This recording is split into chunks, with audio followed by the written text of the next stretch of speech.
Emma didn't know that the man watching her from across her sister's dining room was the Alpha King. She didn't know that his wolf had already recognised her as his mate the moment she'd walked through the door in her borrowed dress. And she certainly didn't know that in the next 5 minutes her entire life would change with 3 simple words.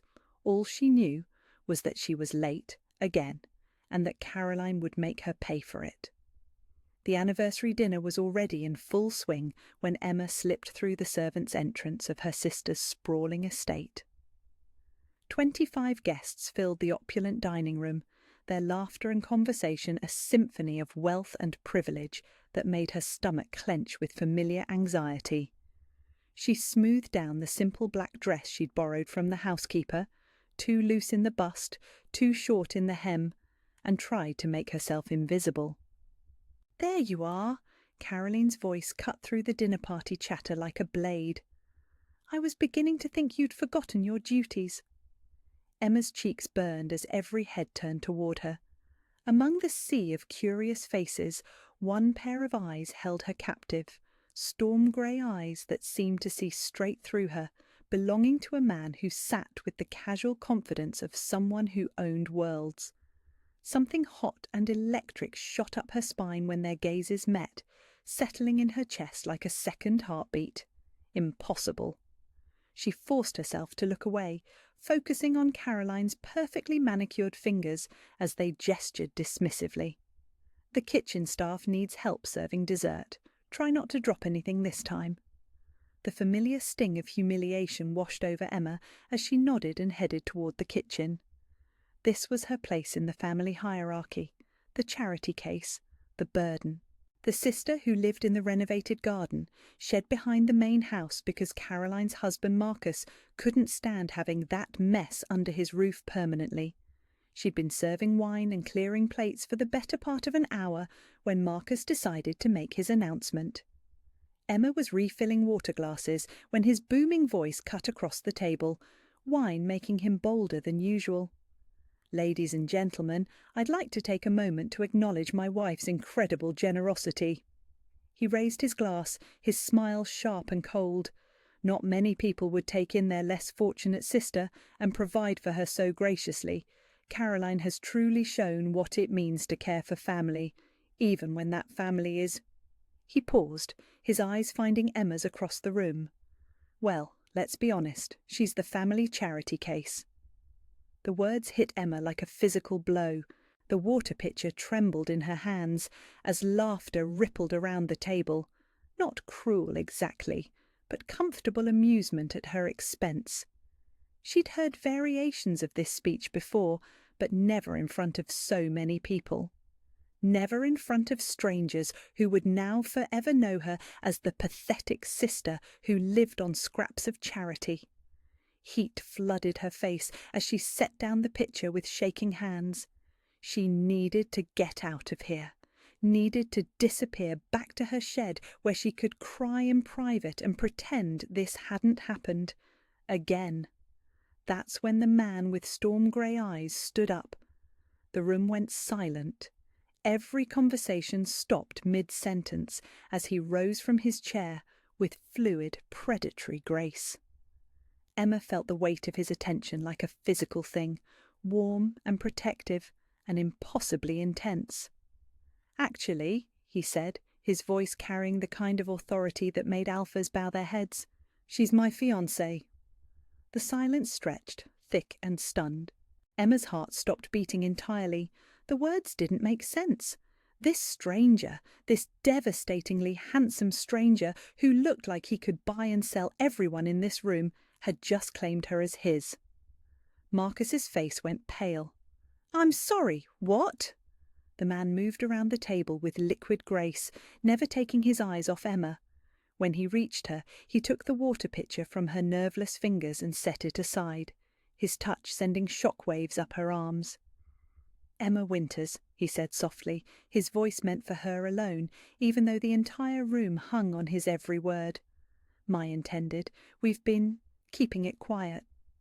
Up close, he was even more magnificent, tall and broad-shouldered, with dark hair and those incredible eyes that seemed to hold storms. Everything about him screamed power and danger and protection all at once. When he smiled at her, gentle and reassuring and conspiratorial, Emma forgot how to breathe. "Kieran," he said, extending his hand to her like she was precious, like she was worthy of courtesy. "We should probably tell them the truth now, sweetheart." Emma stared at his outstretched hand, her mind reeling. This was insane. This was a lie that would unravel the moment he left and never contacted her again. But something in his eyes, something warm and patient and utterly sincere, made her trust him in a way she'd never trusted anyone. She placed her trembling hand in his. The moment their skin touched, fire raced through her veins. The golden thread she'd been dreaming about for years, the one the fortune teller had told her connected all fated mates, blazed to life between them, visible to her supernatural senses for the first time. Her wolf, quiet and hidden for so long, stirred with recognition and longing. Mate. The word whispered through her soul like a prayer. Emma started, but Kieran squeezed her hand gently, steadying her. "It's all right," he murmured. "We don't have to explain everything tonight." Caroline looked like she'd been struck by lightning. "Emma, what is this? Who is this man?" "This is Kieran Blackwood," Marcus said slowly, his voice hollow with dawning horror. "CEO of Blackwood Industries, the man I've been trying to secure a partnership with for 3 years. Emma's knees nearly gave out. Kieran Blackwood. She'd heard that name whispered in reverent tones throughout the shifter community. He wasn't just wealthy. He was practically royalty among their kind. And he was standing in Caroline's dining room, calling her his fiancée. "The partnership can wait," Kieran said calmly, his thumb stroking across Emma's knuckles in a gesture so tender it made her eyes sting. "Right now, I'm more concerned with how you've been treating my future mate." The threat in his voice was velvet-wrapped steel. Marcus went even paler, his earlier bravado crumbling as he realised he'd just publicly humiliated one of the most powerful men in the country's intended bride. We didn't know," Caroline stammered. "Emma never said—" "Emma shouldn't have had to say anything." Kieran's voice never rose, but the temperature in the room seemed to drop 10 degrees. "The way you speak about her, the way you treat her, it ends now." Emma couldn't speak, couldn't think. This beautiful, powerful man was defending her honour in front of everyone who'd ever made her feel small. The golden warmth of their bond pulsed between them, real and undeniable and terrifying in its intensity. "We should go," Kieran said softly, turning back to her. "Unless you prefer to stay for dessert?" The question was gentle, giving her the choice. Emma looked round the table at the shocked faces of her family and their guests, at Marcus's mortified expression and Caroline's desperate attempts to recover social ground. For the first time in her adult life, she had the power to leave. "I'd like to go," she whispered. Kieran smiled, and it transformed his entire face. "Then we'll go." He kept hold of her hand as he guided her toward the door, his presence solid and reassuring beside her. As they reached the threshold, he paused and looked back at the stunned dinner party. "Thank you for dinner," he said with perfect politeness. "I'm sure we'll be seeing each other again soon. After all, we'll have wedding planning to discuss." And then they were outside in the cool evening air, Emma's heart hammering against her ribs as the reality of what had just happened crashed over her. She was either saved or completely ruined, and she wasn't sure there was a difference. The silence in Kieran's black sedan was deafening. Emma pressed herself against the passenger door, watching the familiar streets of her childhood blur past through the tinted windows. Every few seconds she stole glances at the man who just turned her world upside down with 3 impossible words. His hands were steady on the steering wheel, long fingers relaxed despite the chaos they'd just left behind. Everything about him radiated calm control, from his perfectly tailored suit to the way he navigated traffic with fluid precision. He looked like he rescued random women from humiliating family dinners every day. "You can breathe," he said softly, not taking his eyes off the road. "I'm not going to hurt you." Emma realized she'd been holding her breath. She exhaled shakily, her hands twisted in the borrowed dress's cheap fabric. "I don't understand what just happened." "You were being mistreated. I stopped it." "By lying." The words came out sharper than she intended. "By telling my entire family that we're engaged when we've never even met." Kieran pulled into the parking lot of an all-night diner, the kind of place that served coffee strong enough to wake the dead and pie that tasted like childhood memories. He turned off the engine and finally looked at her, those storm-grey eyes serious and patient. It wasn't entirely a lie. Emma's heart stuttered. "What do you mean?" Instead of answering, he got out and walked around to her door, opening it with the kind of old-fashioned courtesy she'd only seen in movies. When she hesitated, he offered his hand again.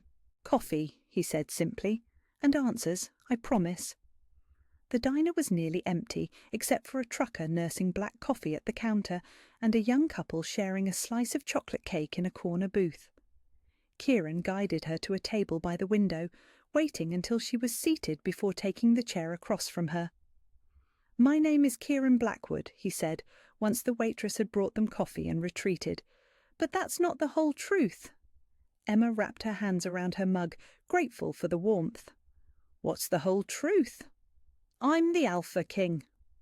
The words hit her like a physical blow. Emma's coffee mug slipped from nerveless fingers, clattering against the saucer.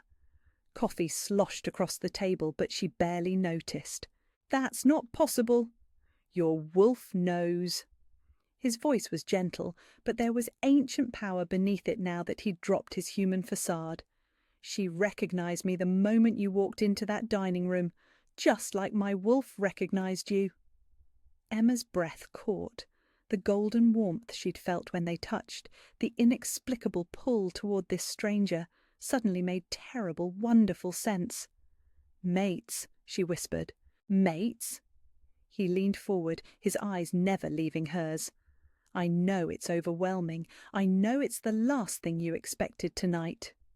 "You're the Alpha King," Emma repeated, her voice hollow. "And I'm nobody. I clean houses for a living. I sleep in a garden shed. I don't even have my own pack." Something fierce and protective flashed in Kieran's eyes. "You're my mate. That makes you everything." The simple certainty in his voice made her chest ache. "You don't understand. My family is right about me. I am the charity case. I have nothing to offer someone like you. Look at me." When she didn't comply, he reached across the table and gently tilted her chin up with his fingertips. The touch sent familiar electricity racing through her veins. "What do you see?" Emma saw storm-grey eyes full of patience and something that looked impossibly like wonder.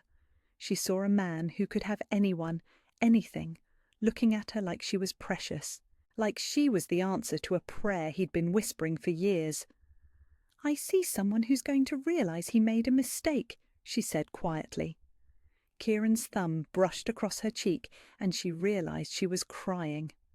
"I lost my mate 5 years ago." The confession stopped her tears instantly. Emma went very still, sensing the weight of grief in his words. "Her name was Lydia. We were childhood friends, destined mates, married young." His voice was steady, but she could see the old pain in the tight lines around his eyes. "Rogue attack on our territory. I was in council meetings when it happened. By the time I got there." "I'm so sorry." "I thought I'd never feel that connection again. The elders told me it was impossible, that lightning doesn't strike twice, that second-chance mates are fairy tales." His hand found hers across the table, their fingers intertwining naturally. "But the moment I saw you tonight standing there in that dining room while they tore you down, my wolf went insane. The bond snapped into place so hard I thought I was losing my mind." Emma stared down at their joined hands. His was strong and warm, calloused in a way that spoke of real work despite his obvious wealth. "This is crazy." "Completely," he agreed, "but that doesn't make it less real." "I don't know how to be anyone's mate, let alone a king's. I don't know anything about court life or politics or any of it." "Good." At her surprised look, he smiled. "I don't want a politician or a social climber. I want you, exactly as you are." "I'm broken," she whispered. "My family. They've made sure I know exactly how worthless I am." "Then they're idiots." The words were mild, but there was steel underneath them. "And they're about to learn what happens when someone hurts what's mine." Heat flooded Emma's face at the possessive pronoun, but it didn't feel suffocating. Instead, it felt like safety, like belonging. "What are you asking me?" she said finally. "I'm asking for a chance." Kieran lifted their joined hands, pressing a gentle kiss to her knuckles that made her breath catch. "Come with me, let me court you properly, let me show you what it means to be cherished instead of tolerated." "And if it doesn't work? If we're wrong about this?" "Then you leave, no questions asked, no strings attached. I'll make sure you have everything you need to start over wherever you want." His eyes held hers steadily. "But I don't think we're wrong." Emma felt the truth of it in her bones. The golden thread connecting them hummed with rightness, with destiny, with all the things she'd stopped believing in years ago. This beautiful, powerful man was offering her everything she'd ever dreamed of and been told she could never have. "1 week," she heard herself say. "I'll try this for 1 week." Kieran's smile was radiant. 1 week. "But I want ground rules. I'm not sleeping in your bed just because we're supposedly mates. I want my own space, my own choices." "Of course." "And I want to keep working. I won't be a kept woman, even temporarily." "You can work if it makes you happy," Kieran said carefully, "but you'll never need to clean another house out of desperation. I can promise you that." Emma's phone buzzed insistently on the table between them. Caroline's name flashed on the screen, followed by a string of increasingly frantic text messages. "Call me now! What the hell was that?" "Emma, you need to explain. Marcus is having a panic attack. This is a disaster." Kieran glanced at the messages, and his expression darkened. "They're scared." "They should be.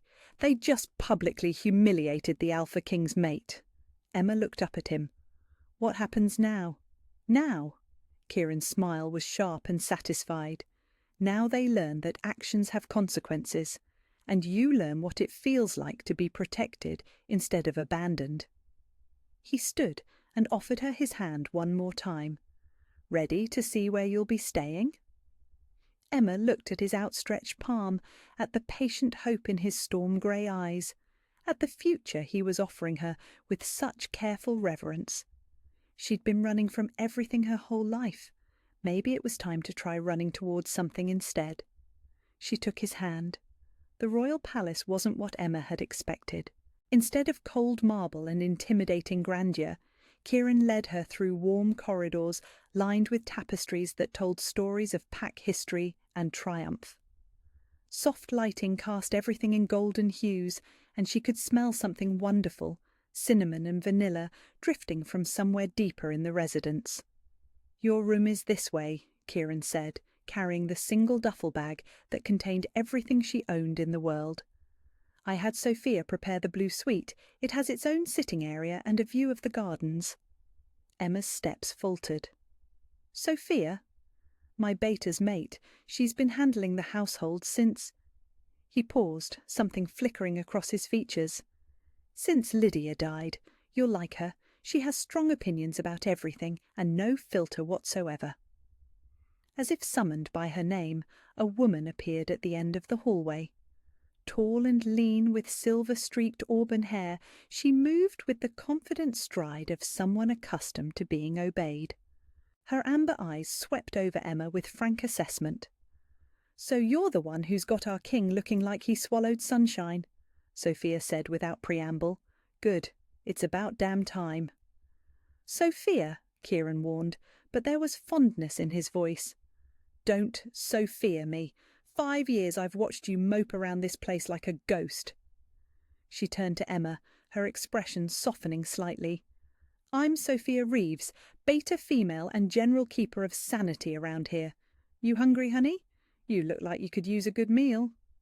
Emma's stomach chose that moment to growl loudly. She hadn't eaten since her quick lunch between cleaning jobs 12 hours ago. Yes, actually. Kitchen, now." Sophia took Emma's elbow with gentle authority.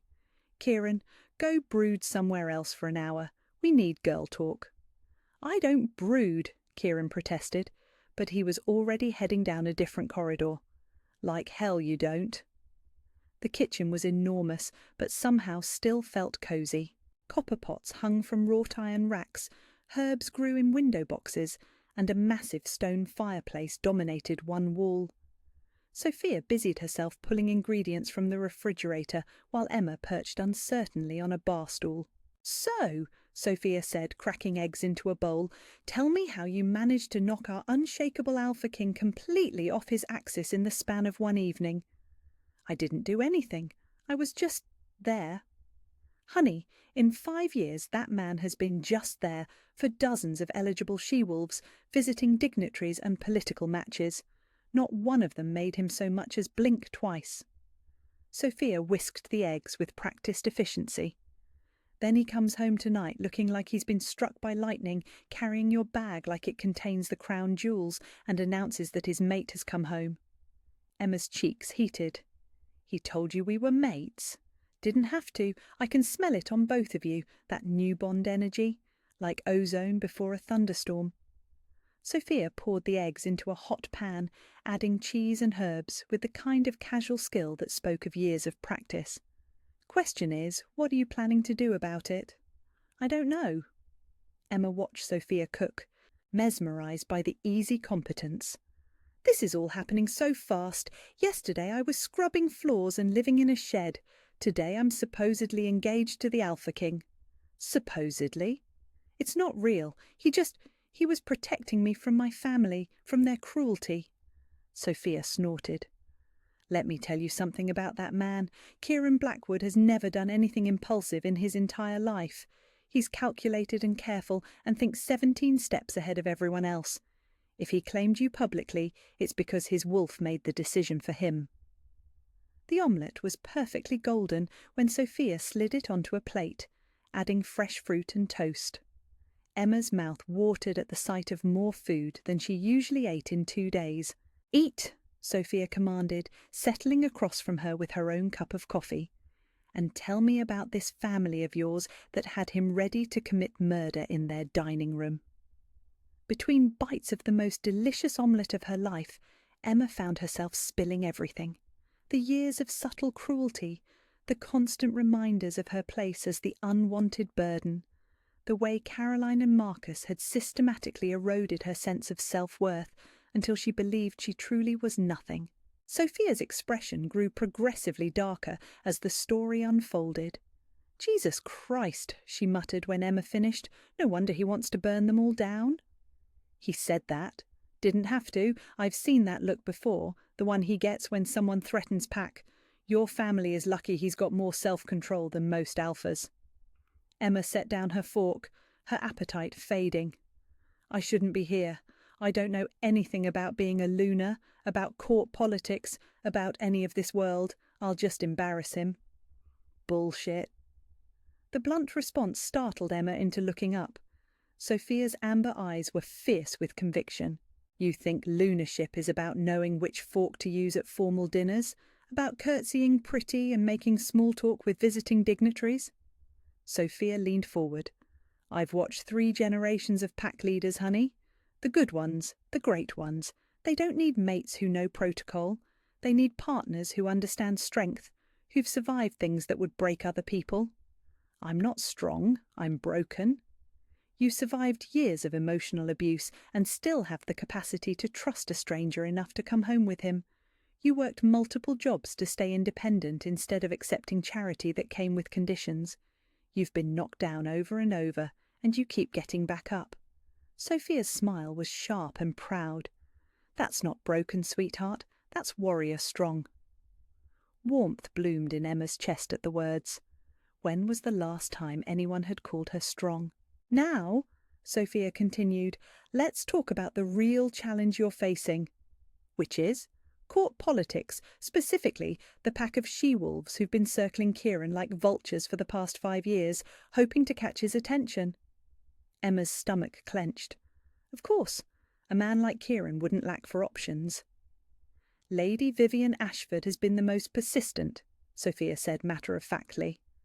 Daughter of the Northern Territories Alpha, beautiful, well-connected, knows all the right people and says all the right things. She's been expecting a proposal for months. Maybe she should have it, Emma said quietly. Maybe she'd be better for him than... Stop. Sophia's voice cracked like a whip. Right there. That's exactly the kind of thinking that'll get you eaten alive here. Before Emma could respond, footsteps in the hallway announced Kieran's return. He appeared in the kitchen doorway, having changed from his formal suit into dark jeans and a soft grey sweater that made his eyes look like smoke. The casual clothes somehow made him even more devastatingly handsome. "How are you settling in?" he asked, his gaze moving between Emma and Sophia with careful attention. "Just fine," Sophia said briskly, rising to rinse her coffee cup. "We were discussing court dynamics. I think Emma should know what she's walking into." Something protective flashed across Kieran's features. She doesn't need to worry about that yet. The hell she doesn't. Word's already spreading through the pack networks. By tomorrow morning, every eligible female in 3 territories will know you've claimed a mate. Sophia dried her hands on a dish towel, her expression serious. They're going to come at her sideways, testing her, trying to find weaknesses. She needs to be prepared. Emma felt like she was watching a tennis match, unable to keep up with the rapid-fire exchange about her future. "They won't dare," Kieran said quietly, but there was steel in his voice. "They will, and you know it. The smart ones will be subtle about it. Backhanded compliments, pointed questions about her background, social exclusion disguised as oversight." Sophia turned to Emma. "You need to decide right now how you're going to handle it. Are you going to let them make you feel small, or are you going to remember that you're the Alpha King's chosen mate?" Emma looked between them, overwhelmed. "I don't know how to play those games." "Then don't," Kieran said simply. He moved to stand beside her chair, his hand coming to rest gently on her shoulder. The touch sent familiar warmth radiating through her. "Be exactly who you are. That's all I want from you." "What if who I am isn't enough?" Kieran turned her chair so she faced him, his hands framing her face with tender reverence. "Emma, look at me." She did, losing herself in those storm-grey eyes. "You are my mate, my equal, my choice." Each word was deliberate, weighted with absolute conviction. "Anyone who has a problem with that is welcome to take it up with me directly." The promise in his voice made her shiver. This was the Alpha King speaking, the man who commanded the loyalty of thousands, who could end careers and crush enemies with a word, and he was using that power to protect her. "Okay," she whispered. "Okay. I'll try to remember that I belong here."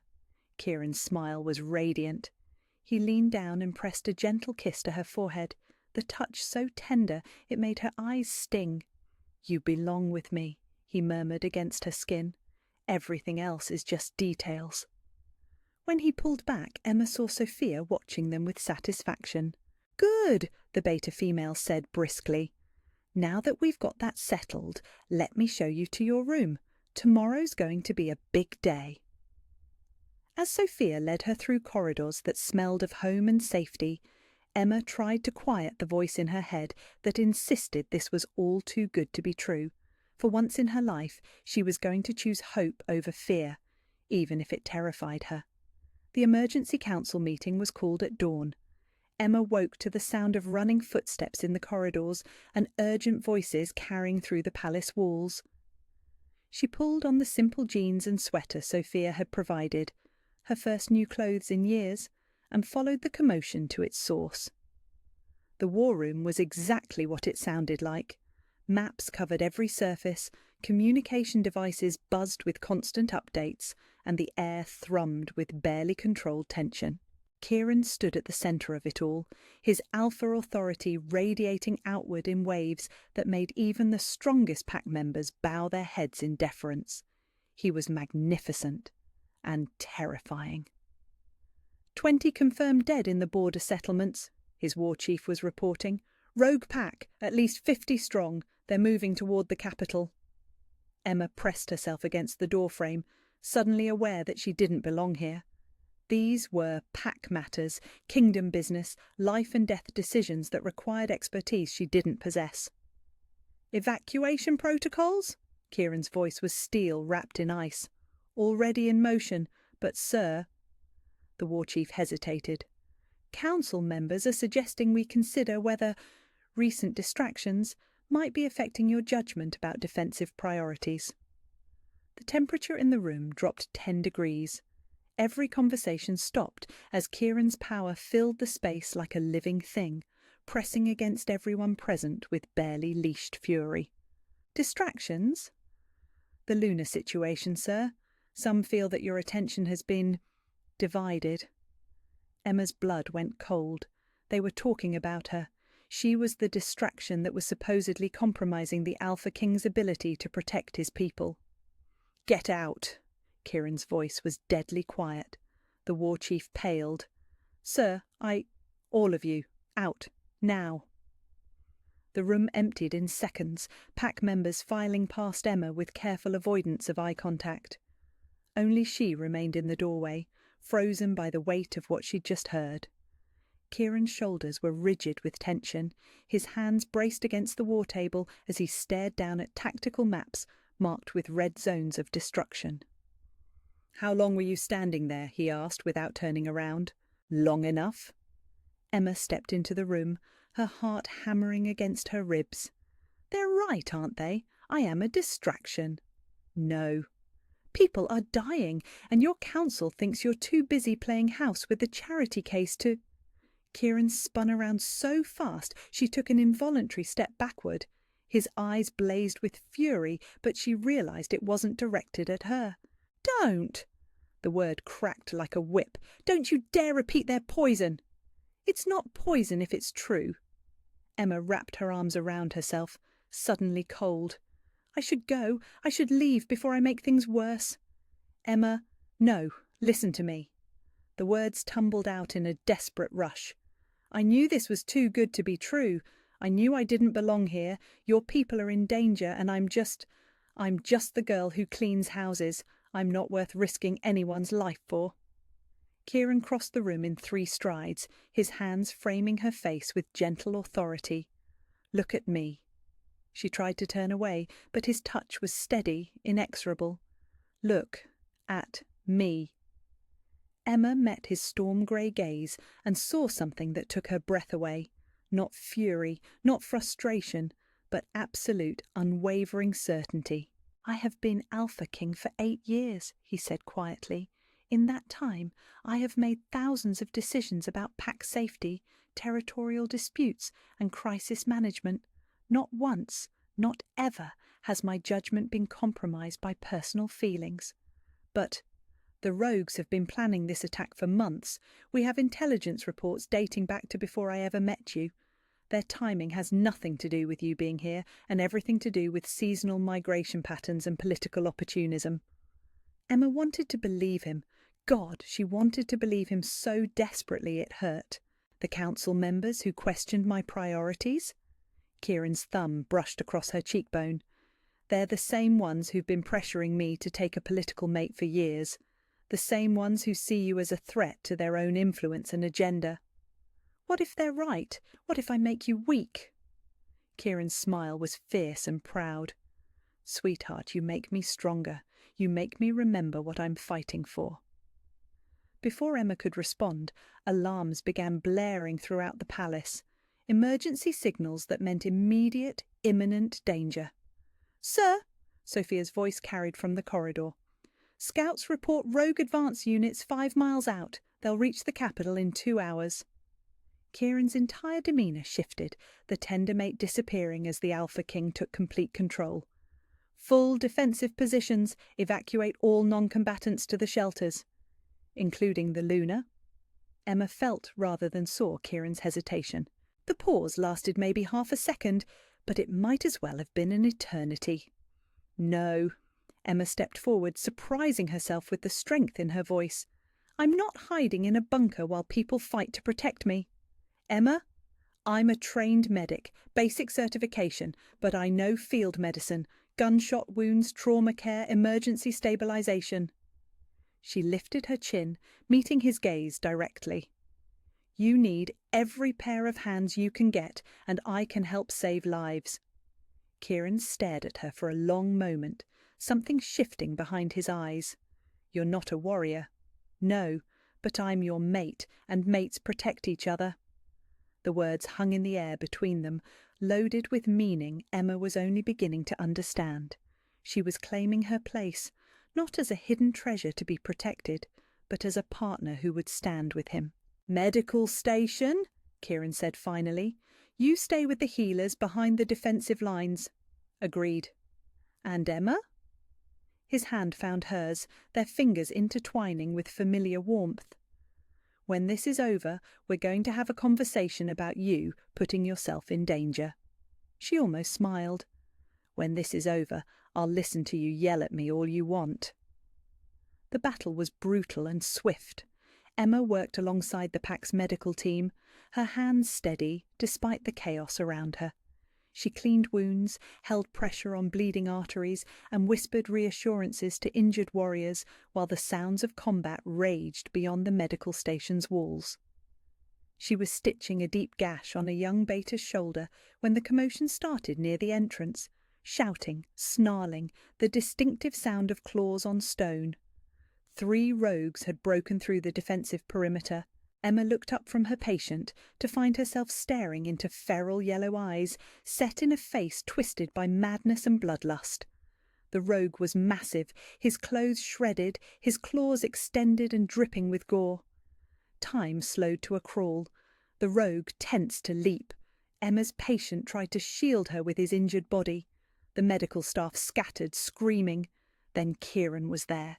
He moved like liquid death, his wolf erupting to the surface with such ferocity that the air itself seemed to crackle with power. The rogue that had been about to tear Emma apart was suddenly airborne, Kieran's claws buried in its throat. The other 2 rogues turned toward their Alpha King, recognizing the greater threat. They never had a chance. Emma watched in stunned fascination as Kieran destroyed 3 enemies in less than 30 seconds. Not just defeated, obliterated. He moved with the kind of deadly precision that reminded her exactly who and what he was. The Alpha King. Apex predator. Hers. When the last rogue fell, Kieran spun toward Emma, his eyes still blazing gold with wolf sight. She could see him fighting for control, the animal instincts warring with human concern. Are you hurt? His voice was rough, partially shifted. No, I'm fine. Emma stood slowly, her hands covered in other people's blood, but her own skin unmarked. Are you?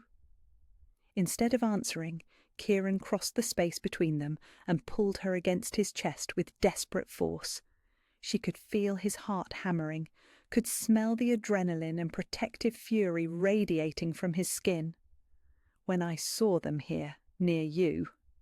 He buried his face in her hair, his arms tightening around her. I almost lost control completely. Emma pulled back enough to look at him, this powerful man who had just proven he would burn the world down to keep her safe. I love you, she whispered.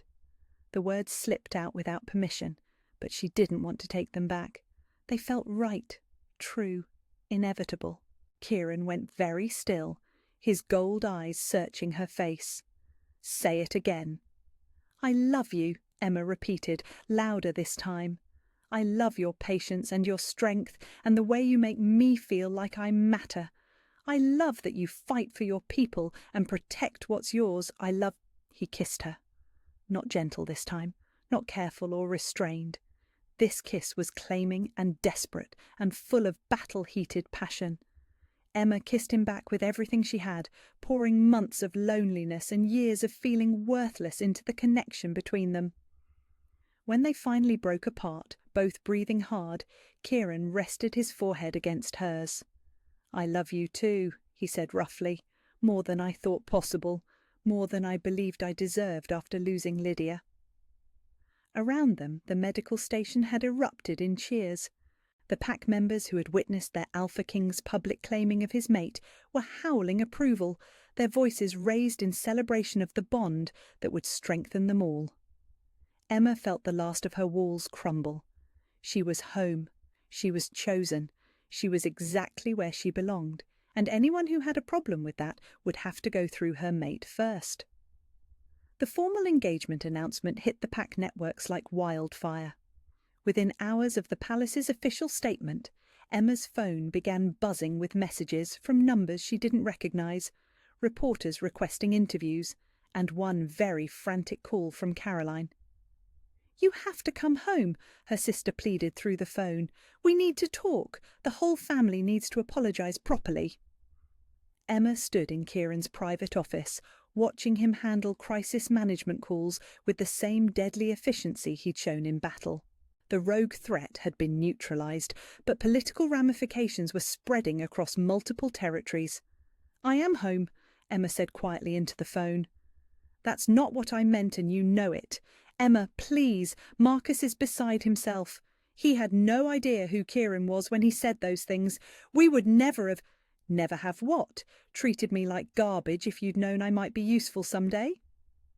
The silence on the other end of the line stretched long enough for Emma to watch Kieran finish his call and turn toward her with concern etched across his features. "That's not fair," Caroline said finally. "Isn't it? We're family." Emma felt something shift inside her chest, a settling of foundations that had been shaking for years. No, family doesn't spend decades making someone feel worthless. Family doesn't use someone's pain as entertainment for dinner guests. "Emma, but I'll give you one chance," Emma continued, surprising herself with the steel in her own voice. "Come to the engagement dinner tomorrow night, all of you, and we'll see if you can manage to treat me with basic human dignity for one evening." She ended the call before Caroline could respond, and looked up to find Kieran watching her with something that looked like pride. "How do you feel?" he asked. "Terrified," Emma admitted, "but strong. Is that weird?" "Not even a little bit." Kieran crossed to where she stood, his hands settling on her waist with familiar warmth. "You're claiming your power. It suits you." The engagement dinner was held in the palace's formal dining room, the same space where visiting dignitaries and heads of state had been entertained for generations. Crystal chandeliers cast warm light over polished mahogany, and the table settings looked like something from a museum. Emma wore a midnight blue dress that Sophia had somehow produced on 12 hours' notice, silk that flowed like water and made her feel like someone worth looking at. Kieran couldn't seem to stop touching her, his hand finding the small of her back, his fingers brushing her arm, subtle claiming gestures that spoke of possession and protection. "Breathe," he murmured in her ear as they waited for her family to arrive. "You're the Luna now. They should be nervous about impressing you." Emma almost smiled. Almost. Then Caroline, Marcus and their teenage son David were being announced by the palace staff, and Emma watched her family's faces as they took in their surroundings. The barely concealed awe, the way Marcus's eyes catalogued every expensive detail, Caroline's brittle smile that didn't quite hide her discomfort.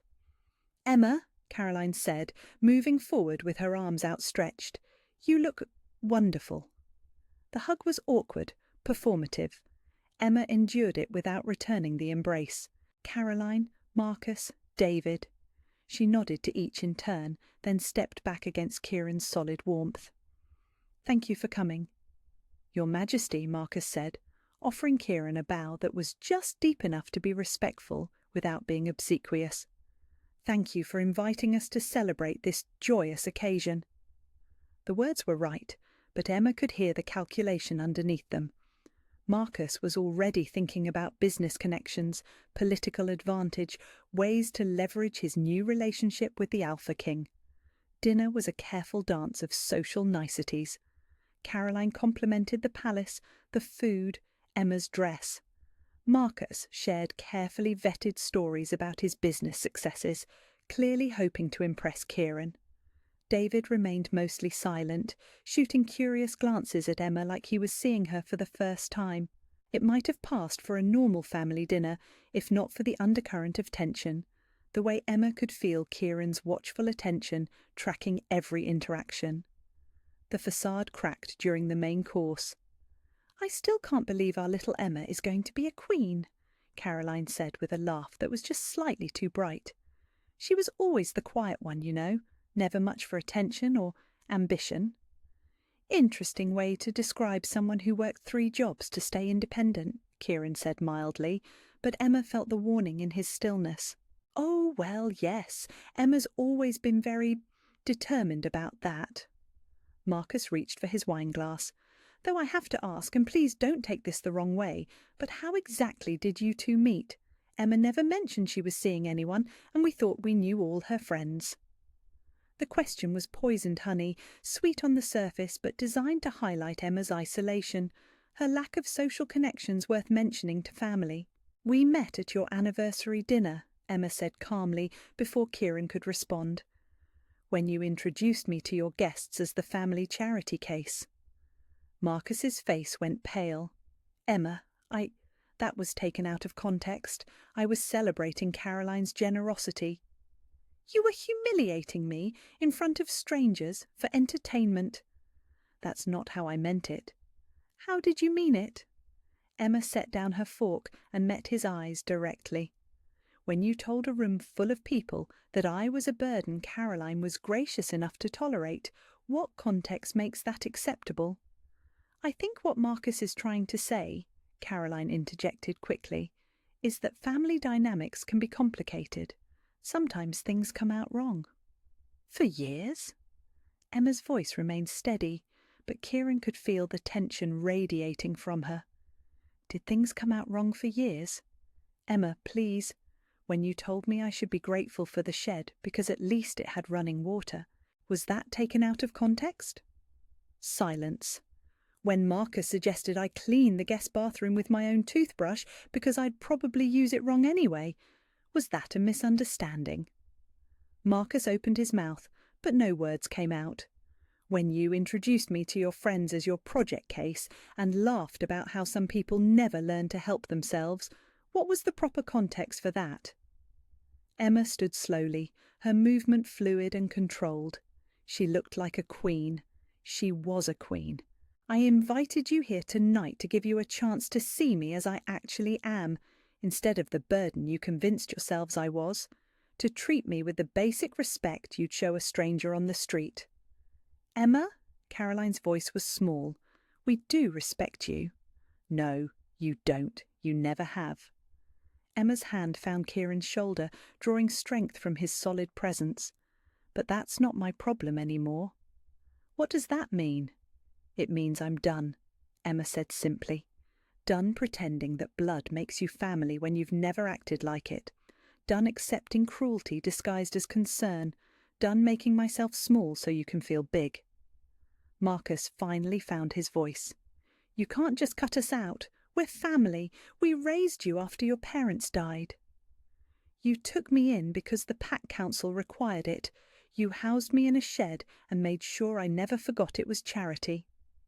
Emma's smile was sad but peaceful. "But I'm grateful, actually, because if you'd been kind to me, I might never have learned how strong I really am." "Emma, please," Caroline said, tears starting to form.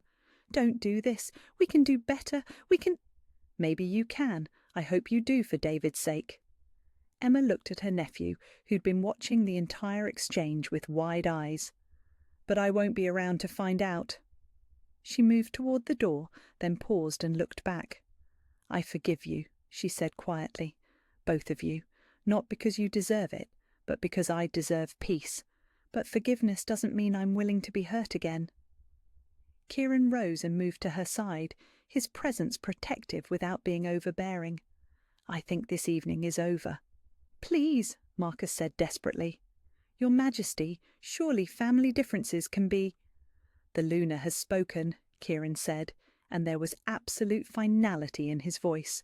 "Her decisions are mine. Her boundaries will be respected." Emma felt something settle in her chest as they walked from the dining room together. Behind them she could hear Caroline's quiet sobs, Marcus's urgent whispers. Part of her ached for the family she'd always wanted, but never had. But a larger part felt lighter than she had in years.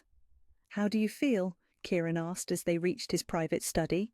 "Free," Emma said, surprised by how true it was. "Sad, but free." Kieran pulled her into his arms, and she melted against his warmth. "I'm proud of you," he murmured into her hair. "You were magnificent."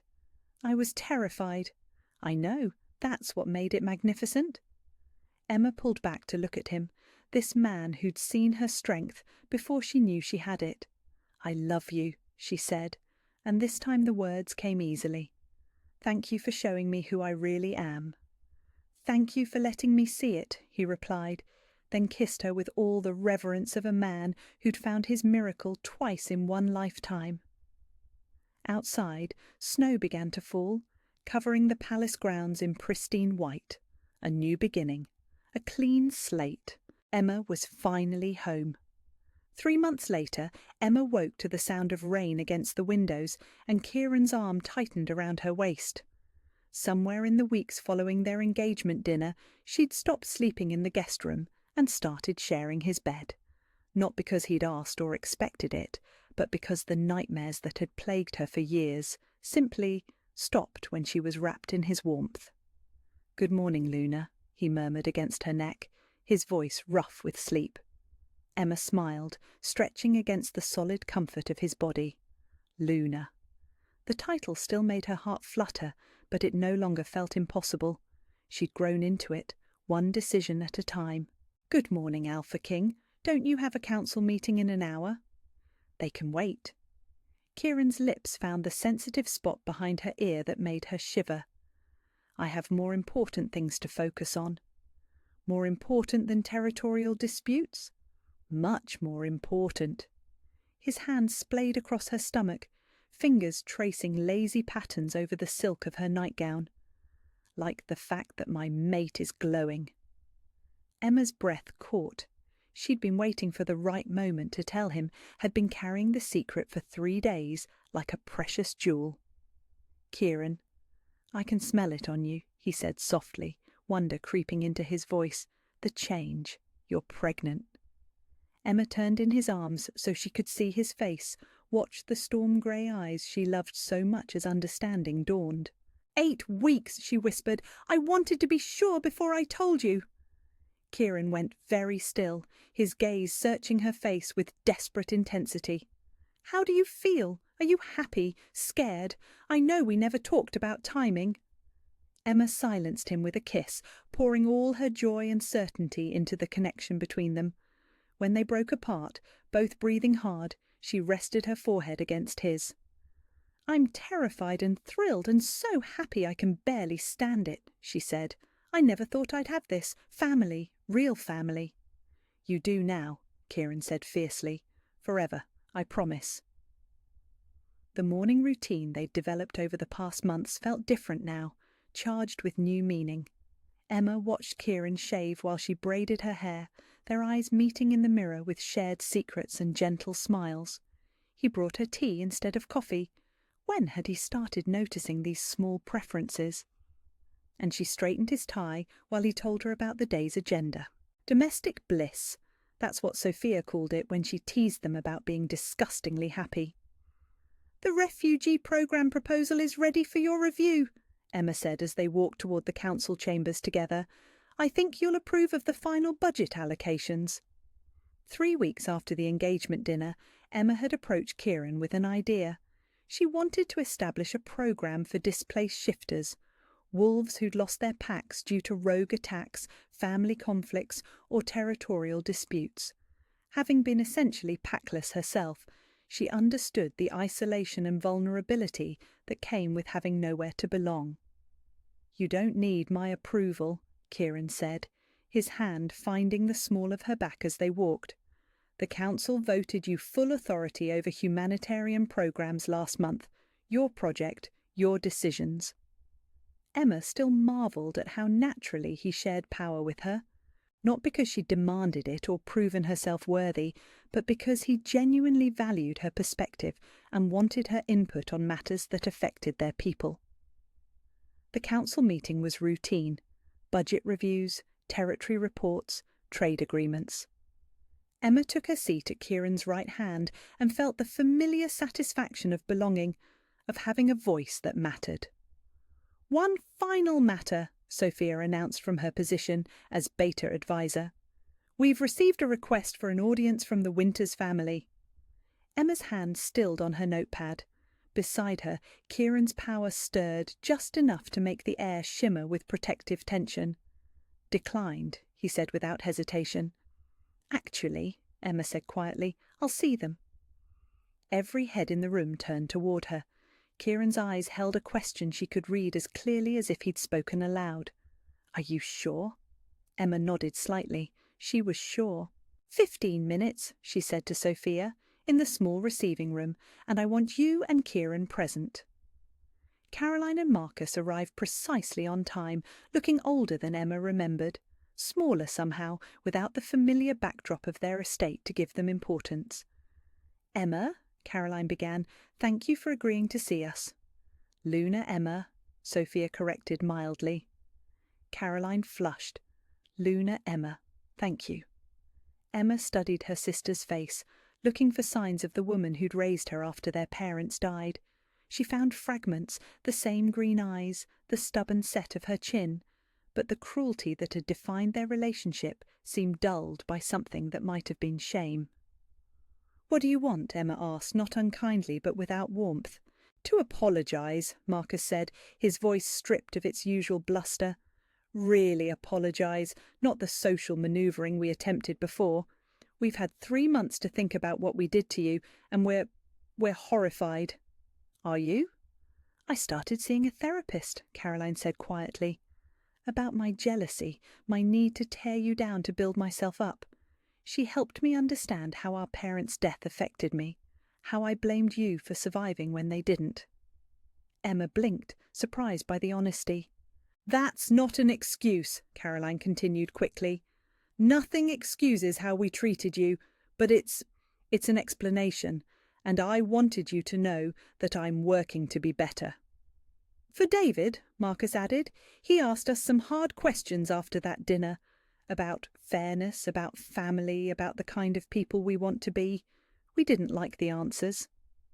Emma felt Kieran's steady presence beside her, his quiet support giving her the confidence to navigate this unexpected vulnerability from her family. "I appreciate that you're both working to change," she said finally. "But I need you to understand that my forgiveness doesn't automatically restore our relationship. Trust has to be rebuilt, and that takes time." "We understand," Caroline said, tears starting to gather in her eyes. "We don't expect. We just wanted you to know that we see you now, who you really are, who you've always been, and we're proud of you." The words Emma had wanted to hear for 20 years hit her unexpectedly hard. She felt Kieran's hand squeeze hers under the table, anchoring her. "Thank you," she said quietly. That means more than you know." Would it be possible to send cards? Birthday cards, holiday cards? Nothing that requires a response, just acknowledgement that you're our family and we love you." Emma considered the request. It felt manageable, controllable, a way to keep the door cracked open without leaving herself vulnerable. "Cards would be acceptable," she said finally. The relief on Caroline's face was profound. "Thank you, and congratulations, by the way. Sophia mentioned that you're expecting." Emma's hand moved instinctively to her still flat stomach. "Thank you." "You're going to be an incredible mother," Marcus said, and for the first time in her memory he sounded completely sincere. "That child is lucky to have you." After her family left, Emma found herself in the palace gardens, walking among the late autumn roses while rain misted gently around her. Kieran appeared beside her as if summoned by her need for his presence. "How do you feel?" he asked, the question that had become his standard check-in during her emotional upheavals. "Different," Emma said slowly. "Lighter, maybe? Like I've finally closed a door that's been hanging open for years." "Regrets?" "No." Emma turned to face him, this magnificent man who'd seen her worth when she couldn't see it herself. "I have everything I need right here." Kieran's smile was soft and private, the expression he wore only for her. "Everything?" "Well," Emma said with pretended thoughtfulness, "I suppose I might need a nursery, and maybe some tiny clothes, and probably a rocking chair for midnight feedings." "I think we can manage that." Emma laughed, the sound carrying across the gardens like music. "I love you, Kieran Blackwood. I love our life, our future, our ridiculous happiness." "I love you too," he replied, pulling her close despite the misting rain. "More than I believed possible, more than I thought I deserved." "You deserve everything," Emma said fiercely. "We both do." As they walked back toward the palace together, Emma caught sight of their reflection in the tall windows, a king and queen, mates, partners, parents-to-be. She looked confident and radiant, exactly the way she'd never imagined she could look. The girl who'd once been called a charity case was gone. In her place stood a woman who knew her own worth, who'd chosen love over fear, who'd found her home in the arms of a man who cherished her exactly as she was. And she'd never been happier to be exactly who she was meant to be. Where are you listening from? I'd love to know which part of this story resonated most with you.